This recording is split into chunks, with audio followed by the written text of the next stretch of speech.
Bonjour, je m'appelle Kayla et aujourd'hui, je dirai l'histoire d'Ariella.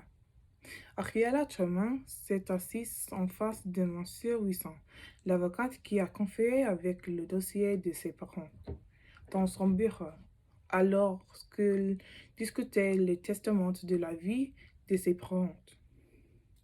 Ils sont morts dans un accident de voiture à cause d'un conducteur en état d'ivresse. Pour Ariella, c'était la plus triste jour de sa vie. Elle a 17 ans et était maintenant une orphelin en vente sa dernière année de lycée. Monsieur Wilson lui dit que sa mère et son père ont laissé pour ça tout leur argent et leurs actifs, mais qu'elle ne peut pas accéder à ça jusqu'à l'âge de 18 ans. Sa seule famille a été le frère de sa mère, qui a été isolé, Elijah. Elle n'a jamais rencontré son oncle, mais elle a su qu'il est un riche homme d'affaires qui ne veut rien avoir à faire avec sa famille. Elle a quitté le bureau de Monsieur Wilson dans la voiture qu'elle a reçue pour son 16e anniversaire.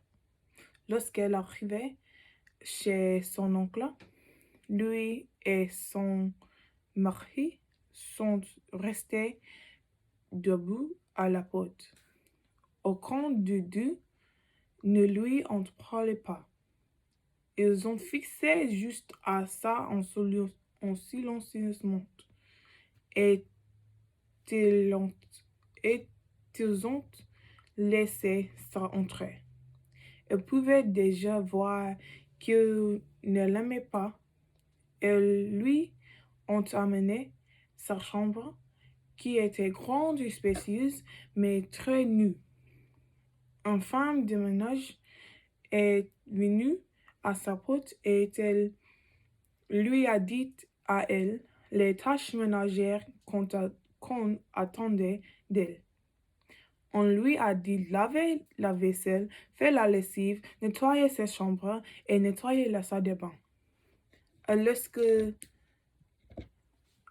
que le jour se transformait en semaine et le semaine en mois, elle était en train de sa dernière année et ses tâches ménagères ont multiplié rapidement. Son oncle a renvoyé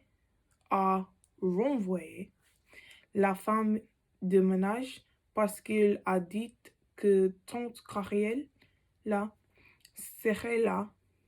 Elle devrait faire les tâches ménagères tout. La femme de son oncle lui parlait de Bazona. Alors, alors elle n'aimait pas rester avec son oncle qui était un ocre du travail. Susan, sa femme, appelait Ariella les noms, laissait des objets et cachait même de la nourriture d'Ariella.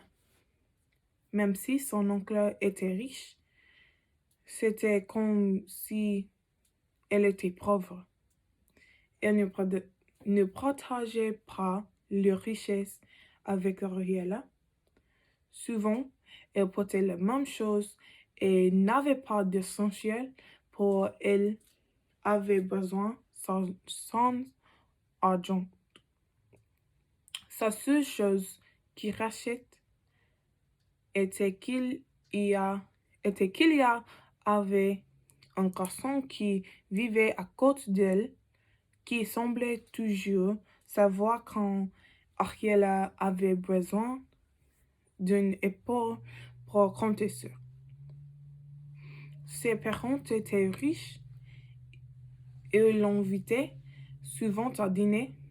Il achèterait ses vêtements et l'aiderait avec ses tâches ménagères. Il passait du temps avec elle il assurait qu'elle n'a été jamais seule.